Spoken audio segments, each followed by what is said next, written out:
Okay, good morning. I am Dr. Megan Pickens here, and I'm here hosting Black Mental Health Matters this week.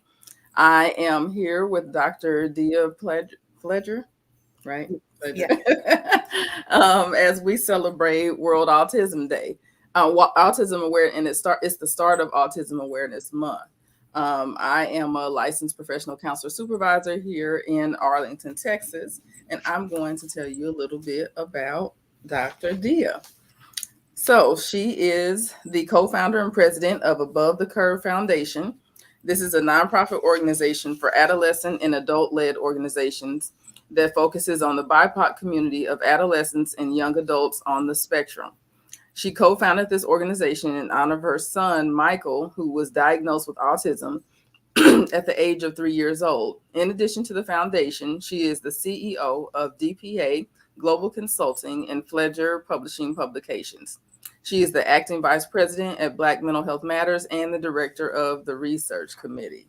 Thank you so much, Dr. Dia. Welcome, welcome, welcome. Tell us a little bit. Well, tell us something that we didn't have in your bio. Yeah, absolutely. Dr. Megan, it is a pleasure. It is always wonderful to work with. And everyone doesn't know that Dr. Megan and I also serve on the board of directors here at Black Mental Health Matters. And so we have formed a wonderful colleague, a relationship over the past, I think, almost 6 months to a year. So it's been an honor to just serve with her.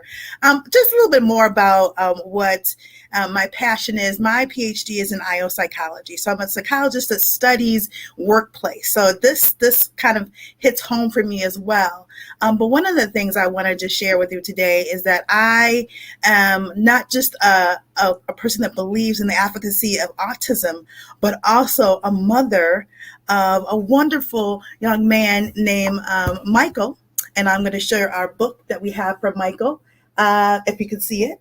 And your background is probably messing out. Yeah, you might have to hold it up to the camera. I have to hold it up, but it is. So Michael was diagnosed at age 3, and it's just been a struggle just to understand what autism is, especially how it impacts me being part of the Black community, right? And talking about autism and being on the spectrum. And so, I took a personal just look at introspecting as it impacted our family. And then I decided that today I'm going to be an advocate in this space to help other mothers like myself, especially people of color who are impacted by autism and being part of the Black neurodivergent population. So just wanted to give that additional information as well. Thank you so much. And speaking of neurodivergent, could you tell us a little bit about what neurodiversity is? Maybe what falls under that category? Because, that's kind of a new term, fairly new term. And so some of our listeners might not know what that is. Yeah, absolutely. So for me, when I talk about neurodiversity, it's really about how we look across races, but also how it identifies with a person's ethnicity and that perspective, how it impacts our cultural. And so neurodiversity to me is about the diversity of someone's mindset and the fact that our brains and how we do neural recognition is very different between all of us. You know, how we process things, how we look at things at life. And so there's all variations. And, you know, people like to say what's normal, but there's no really Mm-hmm. about what's being normal about this. This is about how we are as human beings and how we are in terms of our aspects of different human variations of how we process things. And so, you know, the term neurodiversity was coined actually by an Australian sociologist named Judy Singer back in 1998. People think, oh, it's a social media thing. It's not. This is back in the 1998, and basically what it stands for is that it's talking about the view of people who are suffering from, as we want to call it, deficits. It's not really a deficit. It's a Mm-hmm. It's distinction of just a difference. exactly. And, you know, it talks about the dysfunction of how we mental process. And I hate to use these words because they are negative words that we like to, you know, to talk about Mm-hmm. how people are processing things, and we are all very different. And so, but basically that's what this is. And so it talks about the differences in cognitive functioning, right? How we show up in spaces. And another term I want to just add is talking about being neurodiverse, because I think we're going to talk a lot about that today, about Yes. neurodiversity, because that's the movement about autism and autism rights, right? And so I'm excited to talk about that.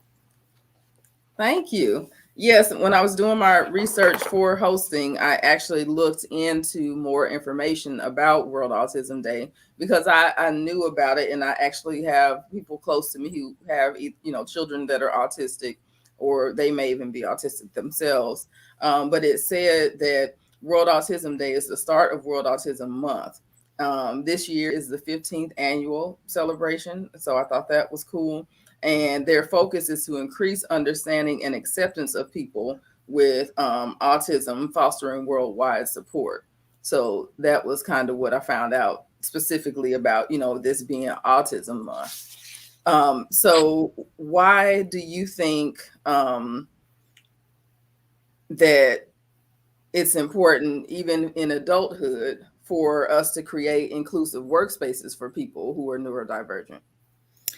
Yeah, you know, I do this work every day. My consulting firm, DBA Global Consulting, works with organizations. It doesn't matter the size. We also work internationally as well.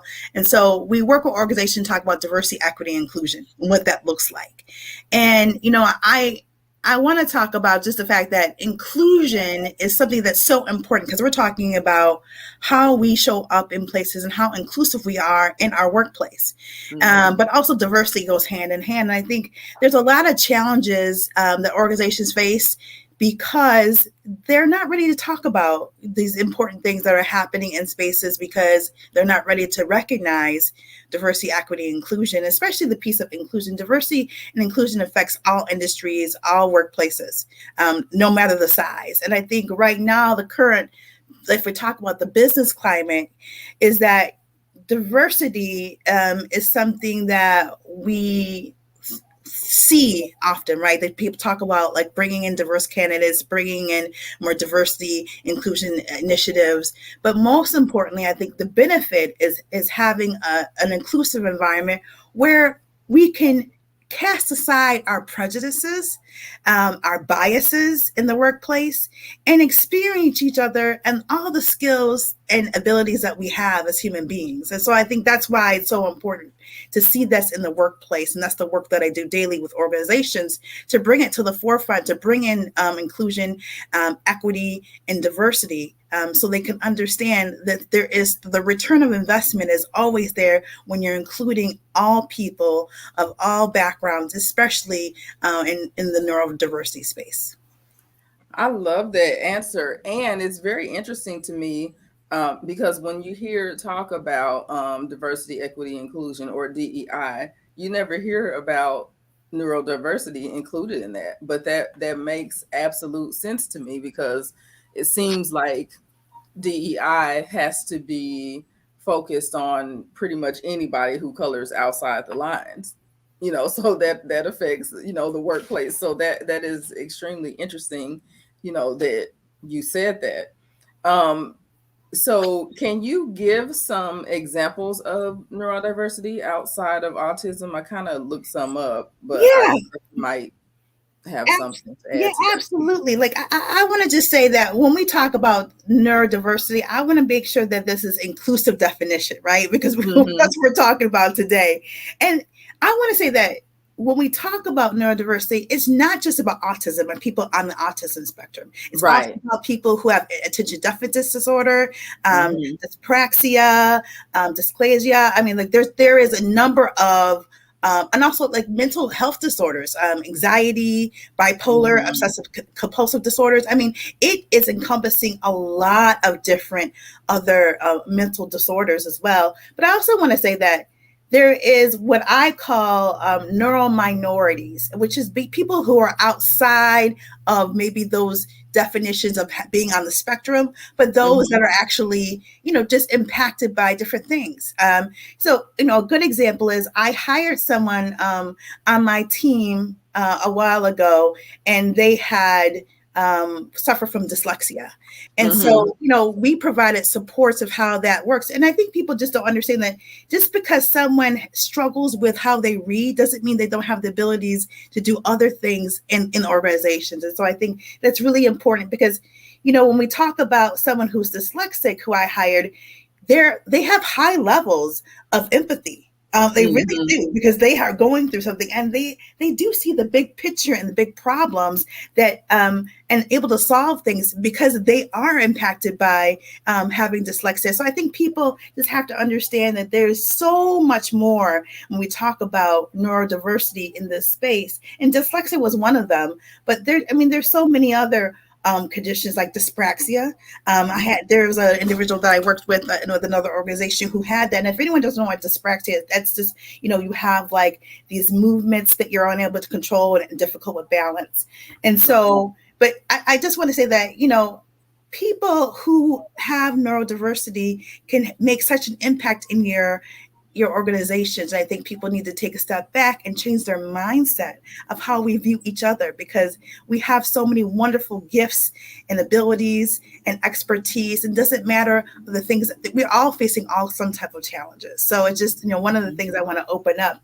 But also I want to add to the list, there's Tourette's as well. People who have memory loss. So, it just opens up a whole lot of different areas in terms of we talk about what neurodiversity is. Yeah, like I said, coloring outside the lines. It's like anything outside of what is defined as normal, throughout time, research time. That's what they put in the neurodivergent category. And I looked up the definition that you said, when it was coined by Judy Singer, and it says specifically refers to variation in the human brain regarding sociability, learning, attention, mood, and other mental functions in a non-pathological sense. And I think non-pathological is extremely important because I think that in our society, it is fairly common to pathologize things that might be, normal for certain populations. So I thought that was interesting. That is interesting. And I think also lifting up because we're talking about world. I do have a slide deck, and I know I'll be able to present it today, but I want to lift up the voices in the UK, and the Caribbean, across the diaspora, because I think that's also very important. I think on my website, and I was just kind of, and this slide deck will be available if anybody wanted to, but I wanted to talk about the Black community and how it's impacting us because we're here for Black Mental Health Matters. And Yes. one of the things I wanted to lift up is the UK and like I said, the Black Caribbean and mixed races along that as well. And there were some studies that have been done for the British Journal of New England, and it talked about just identifying, especially I'm talking more of adolescence and school age, how it's impactful about the social and emotional aspect of mental health. And many of the students falling in the autism spectrum, but also the ADHD and even older, younger adults as well. But I also Mm-hmm. want to talk about it's so disproportionate about how we look at this topic in terms of education and the spaces that I'm currently in as part of my research. When I talk about Black and minority ethnic groups, it's called BAM. And one of the things I think was really interesting, and I wanted to lift up this research because it's not the United States, it's in the UK, is the Mm-hmm. race on agenda. And that's in here in the slide deck, where it talks about all the stigmatisms that are happening in our families and in our environments, and why there's an increase where we see an autism and hyperactivity in Black children. And I thought this was a really interesting kind of this aspect to bring to the discussion today, because I want to lift up, there's a lot of statistics, and on my website I talk about the last statistics happening in the United States, but there's not just a lot of research out there. I think it's just Right. really impactful to talk about the things that are happening. And I think the biggest shortfall that we're having in our community, Dr. Megan, is that when we talk about Black neurodiversity, we just don't have enough research. There's Right. just not enough research out there, and I think it's a struggle across the whole African diaspora about awareness, about systemic racism, about how we perceive mental health still, and so there's still that narrative out there that we need to change to help normalize neurodiversity, but also Black neurodiversity. Absolutely. And that ties it back into the inclusion of, for the workforce, because everybody works, in some capacity somewhere.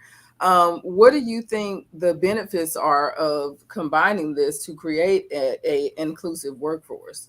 What would be the benefits of that? Well, to me, when we talk about, and then this is just my 22 years of being in human resources, people think that having differences set us apart. It doesn't. It makes us stronger. And that's the thing about having a diverse workforce, having more inclusion in your workforce. There are so many benefits that we can foster from each other. Because again, I mentioned the individual that had dyslexia that worked for me in the past. And so there's a lot of things that we're just missing if we're not inclusive about who that we bring into our workforce, but how organizations are looking at diversity, equity, and inclusion, especially that inclusion piece. I think a lot of organizations do well with bringing in diversity, but I think Mm-hmm. inclusion has been more challenging, and also equity. So I won't get on the topic of equity when we talk about pay equity, disparities that are happening across the board, but especially when it comes to inclusion, I think a lot of companies that I have been working with in my tenure with my firm is that they want to be more inclusive when it comes to disabilities. And that's including the neurodiversity, as well as bringing in more individuals that just don't look like them. Having a more slate of just being inclusive of who we bring in to our spaces and our workplaces. We learn so much from each other. I think that's what is really important to know. And you just have, there's a quote that I want to just kind of go to real quick in the slide deck. And the quote is, "When a flower does not bloom, you fix the environment that which it grows, but not the flower."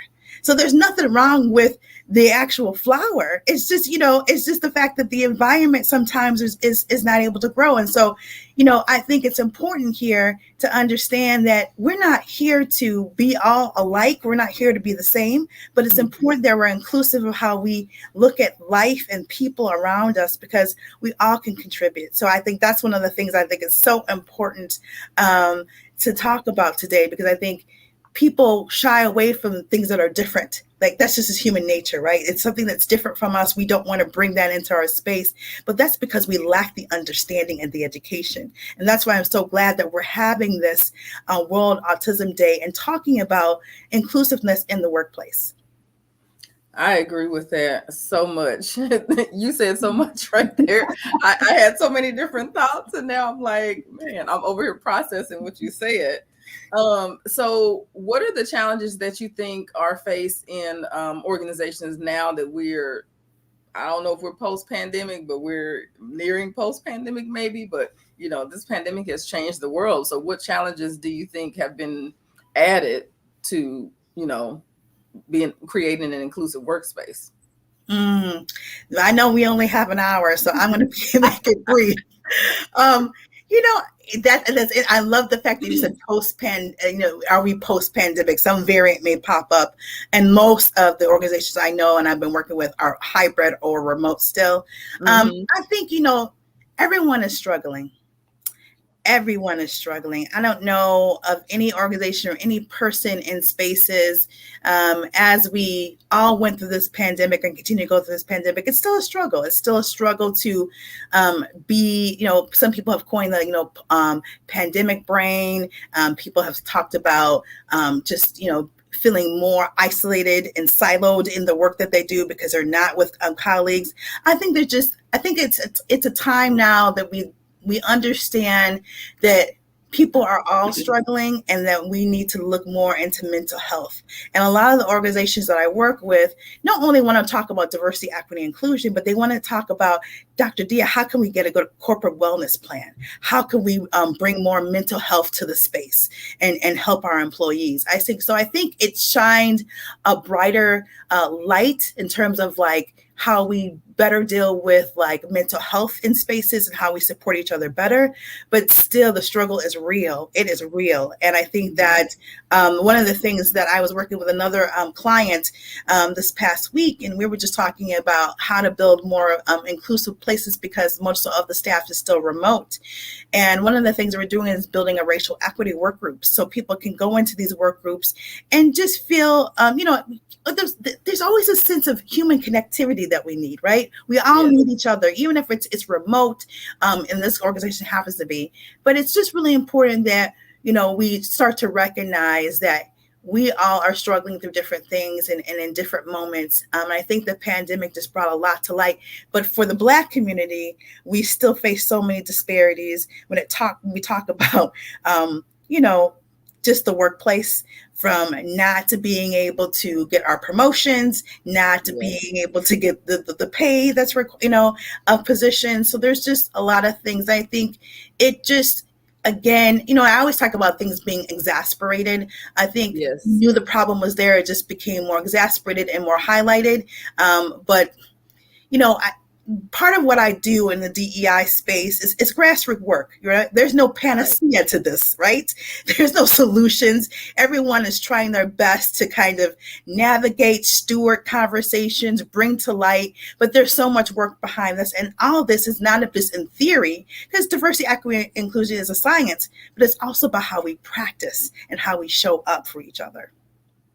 I will say one positive I think that came from the pandemic um, in this area is I think there's been, even if it's just slight, some destigmatization of mental health issues, because I think everybody was joined into, it used to be this small minority of people who had to deal Mhm. with this, but I think at the very least, most people in our society have dealt with some level of anxiety. And so I think that's made it a little bit easier to include that in the DEI space and, address mental health, which also stems over to, the neurodiversity conversation. So I think that is one positive from the pandemic.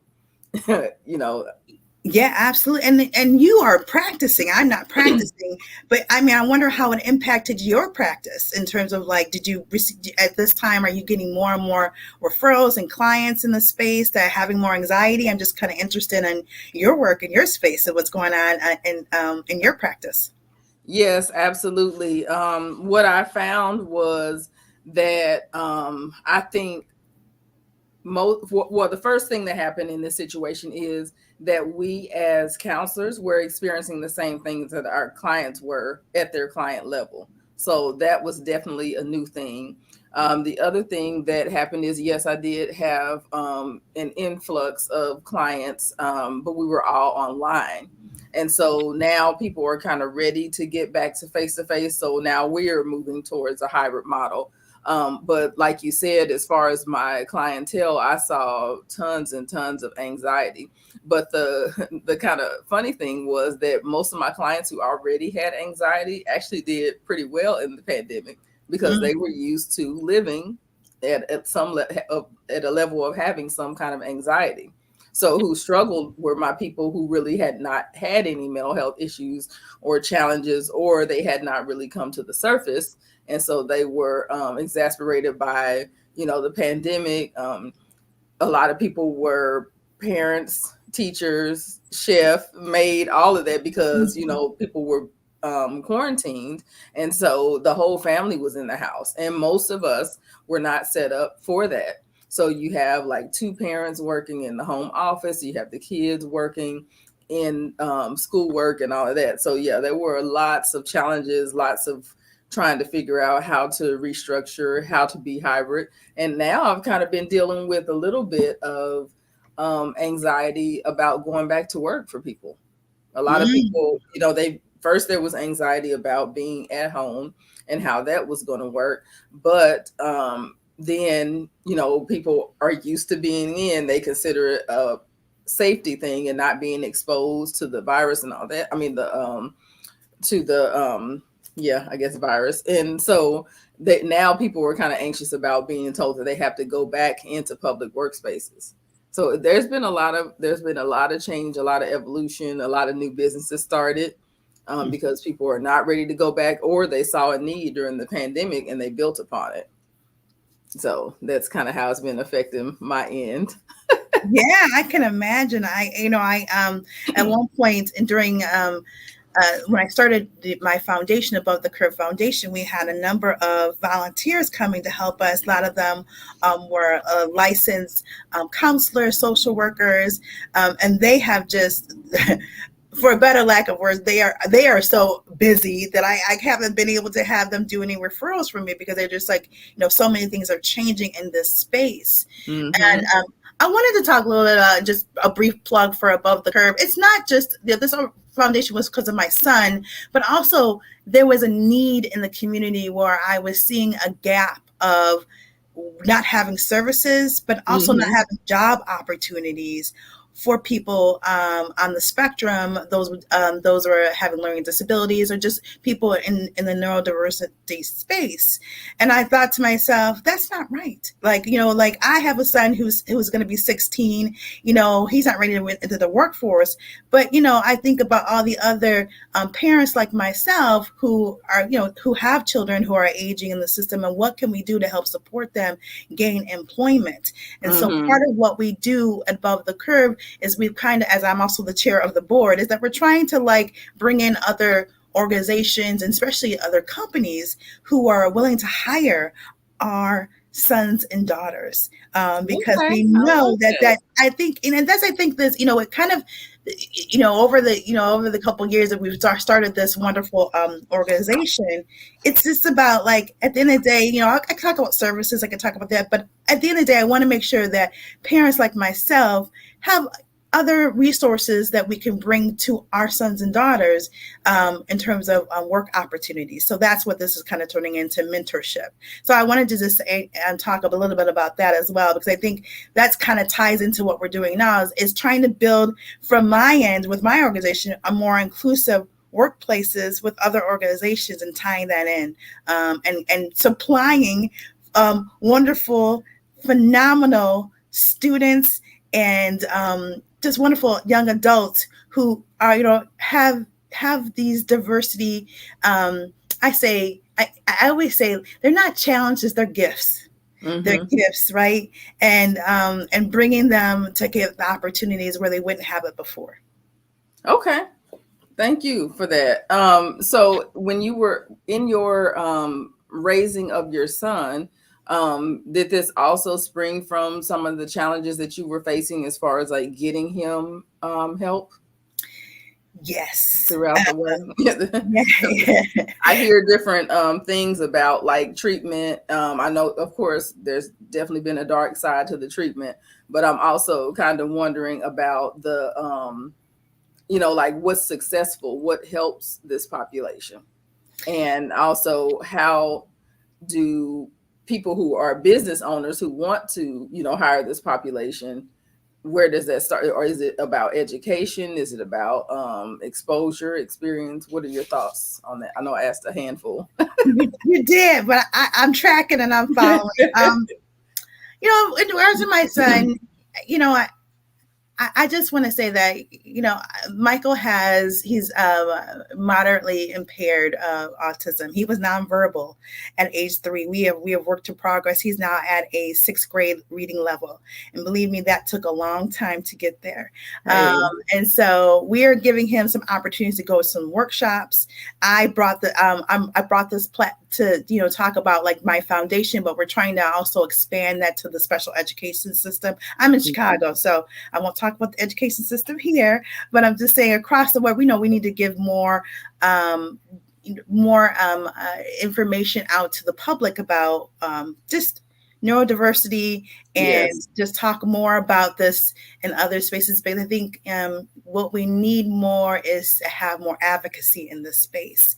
And I Hmm. encourage anyone who has a family member or like a mother like myself and my husband who are raising my son, and I also have other children as well. I have a wonderful brood of 5 other kids as well. But just to be in spaces. Don't be afraid to go in and talk to other parents. Hmm.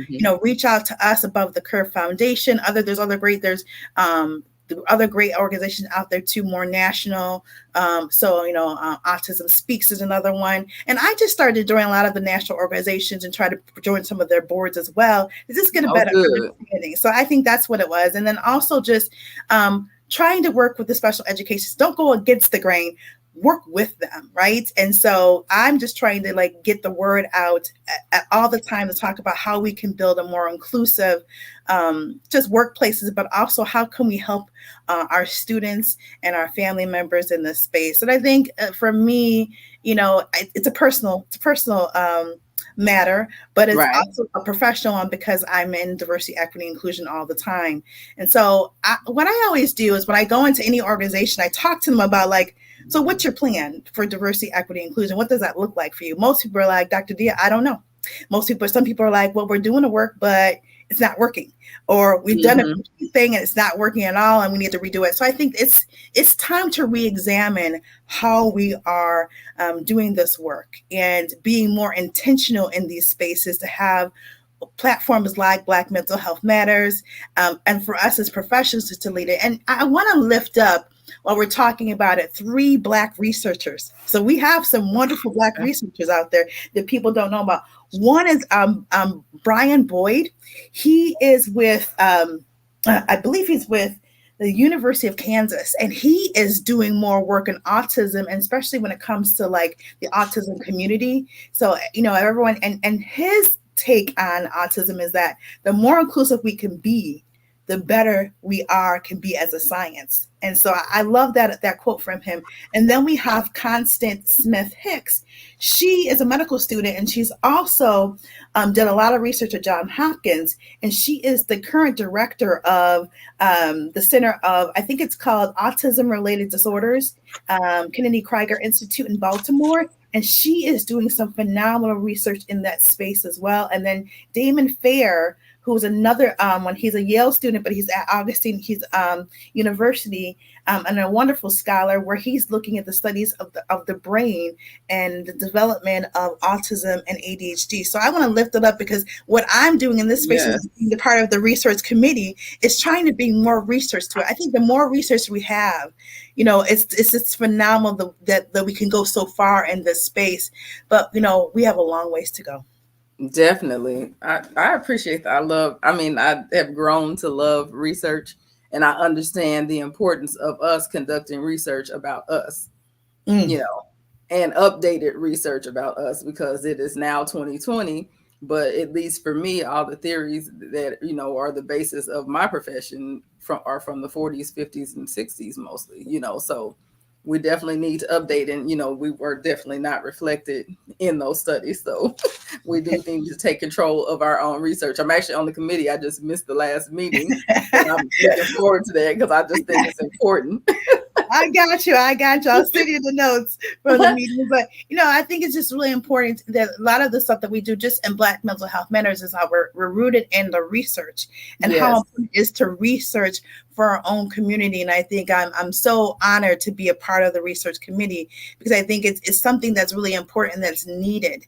And we're looking to have great partnerships with other organizations as well. So I'm excited about this year being the vice president of Black Mental Health Matters, and all the things that we're going to be doing as part of the research committee, but also the things that we're doing in terms of bringing topics like this to the forefront. Absolutely.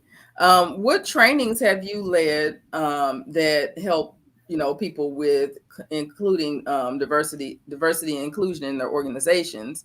Or can you recommend some Yeah, as well? Yeah. absolutely. So, typically my training, I am all about breaking down systemic racism. So I'm just be real that those are my trainings. Those are the basis of my training, is breaking down. So I do a lot of microaggression training and what Mm-hmm. that looks like, especially in the community. I do a lot of trauma healing training. Mm-hmm. And that's just rooted into some psychology based, especially positive psychology space as well. I do a lot of training in terms of like anti hate and racism training, because I think that Yes. is something that is a lot of focus in a lot of the organizations. In addition to that, I do a lot of training to help people understand generations, ageism, sexism, harassment in the workplace. So those are the things I've been doing in the past. But more recently, I took on this wonderful racial justice certificate, and it's from the Okay. Embody Lab. And basically, it's talking about how do we can be better in the terms of like racial equity and justice. And I think that's also kind of missing in a lot of areas when we talk about, it's called DEIJ, right? The justice piece. And also, I do a lot of training in we call restorative justice and transformative justice. I don't know if people are familiar with those two terms, but restorative justice is really how we restore back from the community because of something that's happened in between, we'll say, someone in the community that may have done something to someone else, Mm-hmm. right? To restore that back. I know I always like to say it's the victim versus that. I don't like to use those kinds of words, but restoring that back. But transformative justice takes us up to another level when we talk about how do we transform what has happened to make it different, to make it heal. So I do a lot of those trainings and healing. Things that I think I would recommend, I'm always telling everyone that they should take or get a certification in diversity, equity, inclusion, wherever it comes. There's a lot of great, Cornell has some, yeah, Yale has some other things. I mean, there's not just like Ivy League schools, but there's a lot of different organizations that are offering certifications in that space. For me, constantly, I'm trying to ground myself and be in the spaces that I need to Yes. understand this work. So I'm always looking for other opportunities of how I can be better a facilitator and help navigate and steward organizations who are wanting to do diversity, equity, inclusion work. But those are some of the trainings, but they're not all. I do talk about sexism in the workplace. I talk about what that looks like with neurodiversity in the workplace. So I have a gambit of training, and now I don't always try to plug what I have in terms of, but DBA Global Consulting is the firm. We're 100% minority owned of women, and so and we are also a diversity supplier. And so a lot of the trainings are on there, and we also talk about having high emotional intelligence and what that looks like, a high EQ, about how we talk about controversial topics like this, that most people don't want to talk about these things, but it's important that we talk about what's going on in our spaces and in our workplaces. And so a lot of that is like leadership development, conflict resolution training, like how we deal with conflict that's either interpersonally or as an organization. And so those are the things that I do trainings on. And I'm constantly always trying to train. I think I have like 3 more sessions to go with the embodied lab community. And so like I'm always trying to talk about how to hold a space, how to be Mm-hmm. more inclusive, how to really build better diversity, equity, inclusion plans and strategies and framework. So you'll constantly hear about that from me, which is probably boring for some people, but to me it's passionate work for me, because if we can break down the systemic barriers,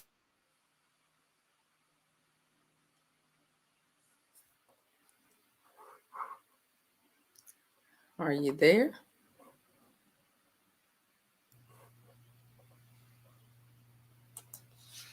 I don't know if I'm frozen or you're frozen. Okay, there you go. I'm I'm here. I'm here. It froze for a minute, and I was like, You know, oh. technology, technology. Yeah, it can definitely bring us together, but there are challenges to their being brought together. Absolutely, absolutely.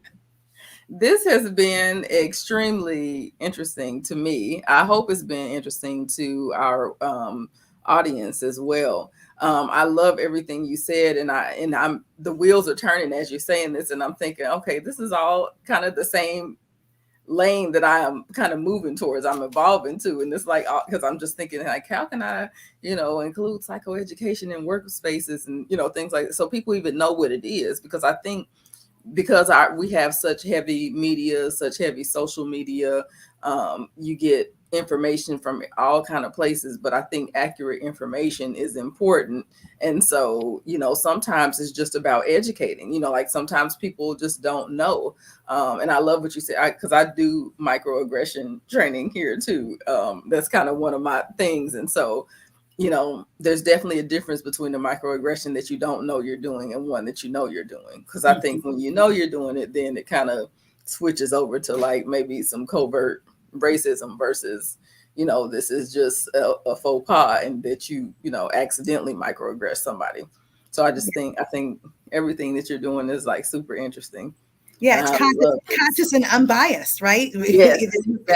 consciously doing it, right? Or you're doing it unconsciously, right? And so, Exactly. which one is it? And that's how we try to identify, like where people are at in terms of their biases. We all have biases, and Hmm. that's fine. But we need to recognize, acknowledge our biases, and how we could be better. I love the quote from Maya Angelou. It says, Dr. Maya, who is a long-term mentor of me. If everyone doesn't know who Dr. Maya is, she was an amazing, amazing woman.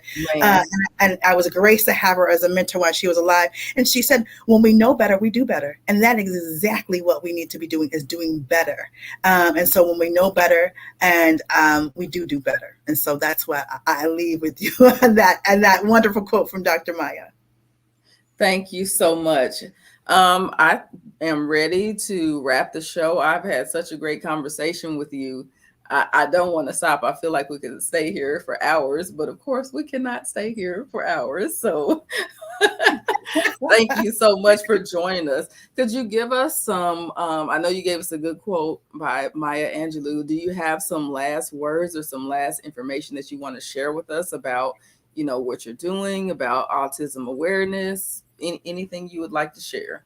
Yeah, absolutely. One of the things I want to just share with folks is that, and just to give a final thought, like my final thoughts about the neurodiversity movement, autism, is that we need to recognize not and about everyone's differences, right? We need to come together, and since we're talking about World Autism Day, as come together as a community to just understand neurodiversity, Black neurodiversity especially, but also it's so important to understand the perspectives that we all carry, and making sure that we put forth an effort to really be conscious and intentional about what we do to include everyone in the conversation into the table. And I think it's really dynamic to understand that neurodiversity, it impacts all of us. And I think if we can understand that, we can understand the human side of us all and humanity. And I think it's really important that we understand that there's always social constructs, social powers against us. But if we come together in unity, right, we Hmm. can do a lot of things. I think that's one of the things. And for a cultural piece, we all have different cultural differences. I know I didn't talk about a lot of things in our culture today that's impactful, but I want to say it's so important that we continue to educate and change our mindset. And that's, I guess, my final thought is education and changing our mindset regarding neurodiversity. Thank you. Thank you so much. Thank you, Dr. Dia, for joining us and sharing all your vast knowledge. I'm Dr. Megan Pickens, and I am a member of the Black Mental Health Matters. I think it's a movement, but I know we're Inc. And once again, I'm a licensed professional counselor supervisor out here in Arlington, Texas. I practice and specialize and work with high achieving Black women and their partners to make sure that they are setting boundaries and asking for what they want and need. And I'm also a strong advocate for destigmatizing the negative connotation that goes with manhood. And so I am here to help our Black men accept and understand that they have emotions and feelings, and that it's okay, and that we can hoping that we can kind of change the view in society about how our men are treated and how important they are and how their needs should be met. And they are what is the word I want to say? That those needs are available. They're important. There's another word I want to use, but it won't come to me, so I'll just leave it alone. That's okay. I want to thank you for all that you do. I really appreciate all that you do because I think that is so important that we are uplifting our community, especially our Black men and our families. So I want to just thank you. And also, I want to just say, as a president, a vice president of Black Mental Health Matters, if you love these topics, we always are looking for host and guest. So I want to just think, if anyone is interested, please reach out to us. We're always looking for volunteers to support. You don't have to have a PhD or have a license. You just have to have an expert in your field, or know about, or just be a guest and come in and talk about how you feel about a topic. We're inviting everyone in the Black community. So please feel free to reach out to Black Mental Health Matters. We'd love you to come on as a guest and a host and volunteer with us. This is important, as Dr. Megan, a movement. I'm very passionate about being here at Black Mental Health Matters and being the vice president, acting vice president. Thank you, Dr. Dia. Thank you, everyone. And see you next time on Black Mental Health Matters. Bye. Take care. Bye, you too.